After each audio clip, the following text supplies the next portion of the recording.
안녕하세요. "어떤 일로 연락 주셨을까요?"에 대한 변협 등록 가사법 형사법 전문 변호사 지재훈 변호사입니다.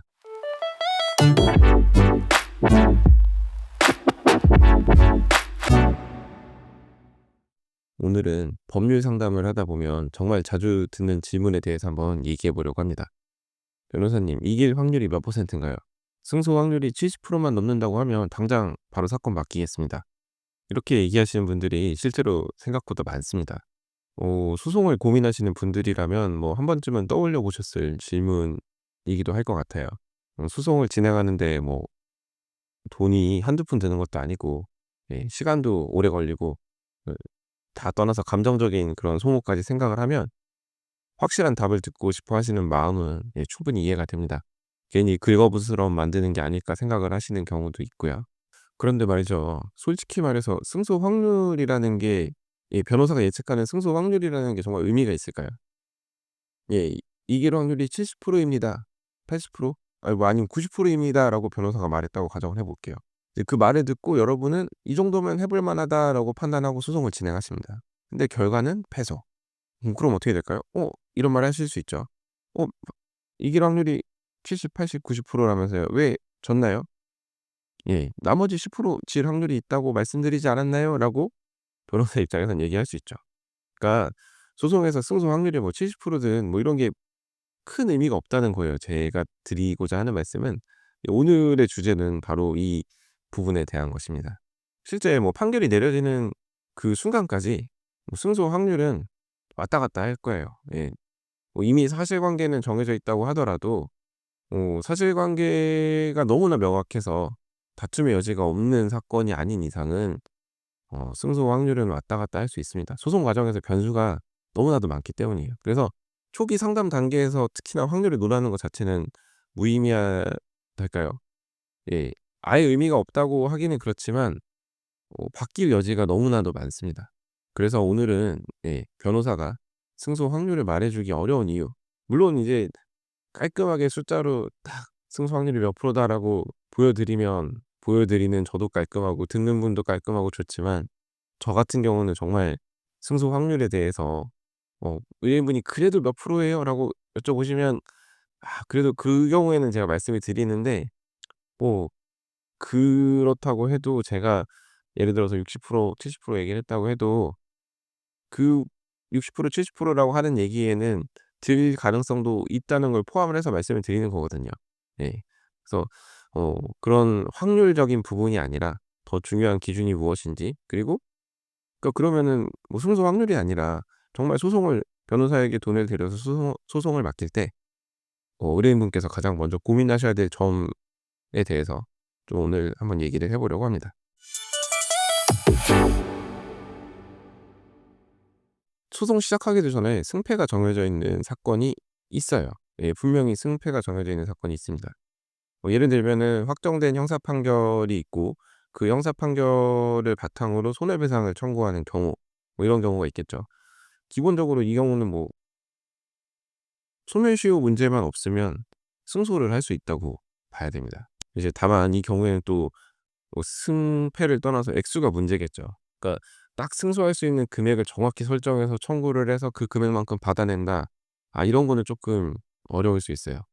뭐 상간달 소송 위자료 같이 어느 정도 액수의 예상이 가능한 경우는 예 청구 금액을 좀 맞출 수 있는데, 이런 경우가 아니라고 하면 또 달라질 수 있는 여지가 있죠. 근데 뭐 사건별로 인정되는 뭐 위자료 액수가 있어서 대략 뭐 그 정도만 청구를 하는 경우도 있지만, 또 이게 소송을 어차피 하는 이상 인제 받고자 하는 금액 이상으로 청구하는 경우가 많거든요. 그래서 인제 뭐 상담을 받으실 때 이 정도 금액 청구가 가능하다는 것과 뭐 이 정도 금액을 실제로 받을 수 있다는 거를 구분해서 들으셔야 되는데, 이제 이거를 애매하게 말을 하거나 아니면은 본인이 원하는 대로 들으시게 되면 나중에 판결까지 갔을 때 당황하는 일이 발생하실 수 있죠.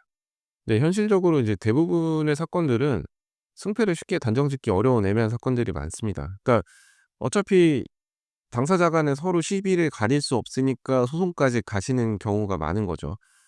뭐 요즘에는 워낙 변호사도 많아서 뭐 상담 좀 받아 보면은 이게 누가 이길지 질지 많이 가려지기 때문에 무리해서 소송을 하는 경우가 예전보다는 좀 줄지 않았나라는 생각도 해 보긴 합니다. 아닌가요? 오히려 더 늘었으려나요? 뭐 아무튼 예. 근데 소송을 많이 경험한 변호사일수록 상담할 때 더욱 신중해질 수밖에 없어요. 뭐 꼭 제가 아니라고 하더라도 변호사 상담을 받으신다고 하면 무조건 된다라고 하는 사람보다 태클 거는 사람 얘기를 좀 들으실 필요가 있습니다. 변호사 입장에서 굳이 안 좋은 얘기 할 필요가 없잖아요. 근데 정말 뭔가 이것저것 따지고 하는 거는 그 찾아오신 분이 안타까워서 그 드리는 말씀인 경우가 많습니다. 그러니까 이런저런 사건을 많이 다뤄봤을수록 인제 예상치 못한 변수들이 사건을 어떻게 바꿀 수 있는지, 그리고 이게 재판부에 따라서 어느 정도 다르게 판단할 여지가 있는지 뭐 이런 거를 따져보게 됩니다. 그래서 이런저런 경험이 쌓일수록 상담하는 태도 자체가 많이 바뀌게 됩니다. 이게 인제 많은 사건을 경험하면 경험할수록 변호사 논리가 아무리 확실하다고 해도 그것만이 전부가 아니라는 사실을 알게 되거든요.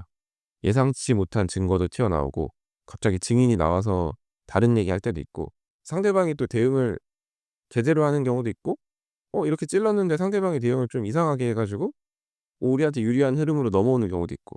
그래서 이게 사건마다 정말 사건이 다르게 진행이 됩니다.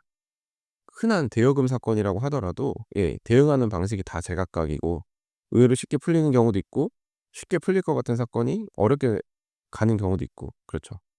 실제 사건 진행하다 보면 뭐 예상했던 논리가 생각보다 강하게 받아들여지지 않거나, 뭔가 판사님이 시큰둥하거나, 아니면 뭐 상대방이 던진 주장을 더 신경을 쓰시는 경우도 봅니다.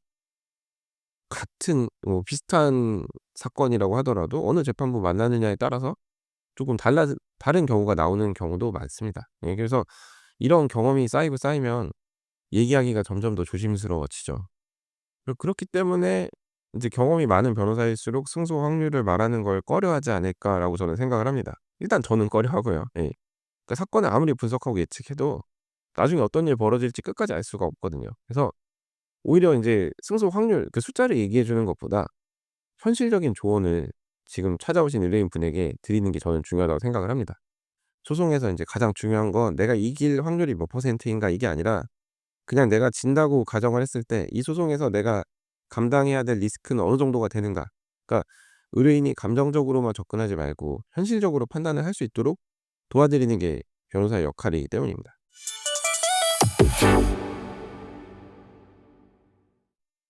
그래서 소송을 고민하고 계시다면 승소 확률보다 더 본질적인 질문을 스스로에게 던지셔야 됩니다. 변호사가 어떻게 얘기하는지보다 본인이 본인에게 한번 차분하게 질문을 던져 보셔야 돼요. 이제 첫 번째로 고려해야 될 거는 패소했을 때 감당할 준비가 되어 있는가 하는 점입니다. 법정에서의 승패는 절대적인 게 아닙니다. 그러니까 판결은 결국 뭐 법과 논리, 증거 이런 거에 의해서 결정이 되지만, 그 예상치 못한 증거가 나오거나 상대방이 어떻게 전략적으로 대응을 잘하면 전세가 역전될 수도 있어요. 그래서 진짜 예기치 못하게 패소했을 경우 상대방의 변호사 비용, 소송 비용, 손해배상금 여러 가지 법적 책임을 감당할 수 있을지 현실적으로 따져봐야 됩니다. 그러니까 패소했을 때 발생할 부담을 전혀 고려하지 않고 무작정 소송을 시작하면 오히려 큰 위험을 감수하는 일이 될 수 있습니다. 상간자 소송 예를 들어보면, 상간자 소송에서 어지간하면 증거가 어느 정도 갖춰져 있으면 승소를 하죠. 근데 액수가 본인이 원하는 액수가 아닐 수도 있어요. 그거는 많은 경우는 이제 이혼하시지 않고 일단 상간자 상대로 책임을 묻는 경우에 그런데요. 이제 그 경우에는 본인이 생각한 것보다 적은 액수의 위자료가 인정될 수도 있고, 또 상간자가 인제 항소까지 해 버리면 실제로 뭐 변호사 비용을 어쨌든 1 심, 2심 따로따로 보통은 내게 되시니까, 그러면은 그렇게 변호사 비용도 지불하시면 남는 게 없죠, 솔직히 말씀드려 가지고. 근데 상간자 입장에서 어차피 줘야 될 돈이고 내가 나 혼자라도 항소를 해 가지고 뭐 다투겠다 하시는 분들이 간혹 있거든요. 그러면은 이쪽 입장에서는 고생은 고생대로 하고 돈은 돈대로 쓰고, 변호사 비용도 생각보다 상대방한테서 받아내지 못하고, 여러 가지로 그냥 '이럴 바에는 내가 왜 힘들어서 소송했나.' 이런 생각을 하시는 경우를 제가 봤어요. 그다음으로 고려하셔야 될 거는 소송 과정에서의 시간과 감정적인 소모를 감당하실 수 있는지도 고민을 하셔야 됩니다. 그러니까 인제 이게 소장을 제출한다고 해서 한두 달 만에 소송이 끝나지 않아요. 1심 판결이 나오는데 뭐 적어도 6 개월, 뭐 길게는 2 년, 3년 더 걸릴 수도 있어요. 게다가 거기서 항소하고 상고까지 가면 정말 상대방이 그냥 "내가 이기든 지든 대법원까지 가서 서로 그냥 스트레스 받자."라고 나오면 몇 년이 그냥 훌쩍 지나갑니다. 그 기간 동안 법적인 공방을 이어가면서 심리적으로나 정신적으로 견뎌내실 수 있을지도 생각을 하셔야 돼요. 예. 특히 인제 상대방이랑 감정적으로 엮인 사건, 뭐 예를 들어서 이혼 같은 경우는 진짜 소송이 길어질수록 '아 이혼이라도 좀 빨리 하고 싶은데 왜 안 되나요?' 이렇게 생각하실 수도 있고 심리적인 스트레스가 상당할 수 있습니다. 그러니까 '이혼만은 시켜 주지 않겠다.'는 생각으로 그냥 이제 무지성으로 항소하고 상고하시는 분들이 있다는 얘기예요. 예. 그리고 인제 마지막으로 소송을 통해서 얻고자 하시는 게 현실적인지 반드시 판단을 하셔야 돼요. 이제 많은 분들이 인제 법원 혹은 법에서 정의를 찾으려고 하시는데 법이 해결할 수 있는 거는 솔직히 말씀드려서 돈이에요. 이거 뭐 법원에 소송 제기했다고 상대방이 이제 진심으로 사과를 한다? 이거는 어렵습니다. 뭐 조정 같은 거 할 때 조정 조항에다가 이제 상대방의 사과 의사 같은 거를 넣으려고 하시는 분들이 계신데 그게 돈 받는 것보다 솔직히 더 어려워요. 예. 상대방이 진심으로 사과하기를 바라는 감정적인 기대를 하고 소송을 진행을 하면 예 나중에 돈은 받더라도 그게 심리적으로 만족스럽지 않을 가능성이 높습니다. 상대방이 소송에서 지고 속이 쓰리는데 돈을 주면서 이제 속이 쓰린 상황에서 사과까지 한다? 이거는 현실적으로는 어렵습니다. '내가 돈 받으려고 소송한 게 아닌데.'라는 생각을 하실 수 있는데 소송은 솔직히 돈 때문에 하는 겁니다. 돈 받는 것 이상을 기대하시고 소송을 진행을 하시면 더 어떻게 보면 손해 보신 느낌이 드실 거예요. 네.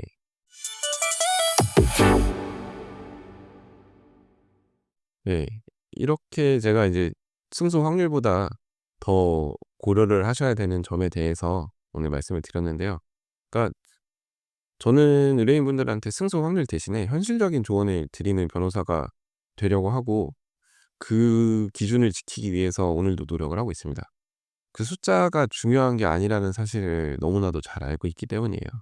그래서 제가 뭐 보통 드리는 말씀은 진짜 인제 "해 볼 만하면 해 볼 만하다."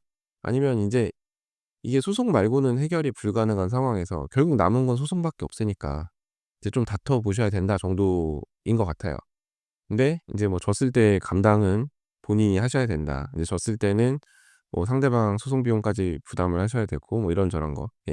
이제 그 부분에 대해서 상세하게 설명을 드리면 드릴수록 어 "좀 생각해 볼게요." 이런 얘기를 많이 하시는데 생각은 충분히 하시고 그래도 뭔가 맡기실 생각이 드셔서 맡기시는 게 제일 좋습니다. 네.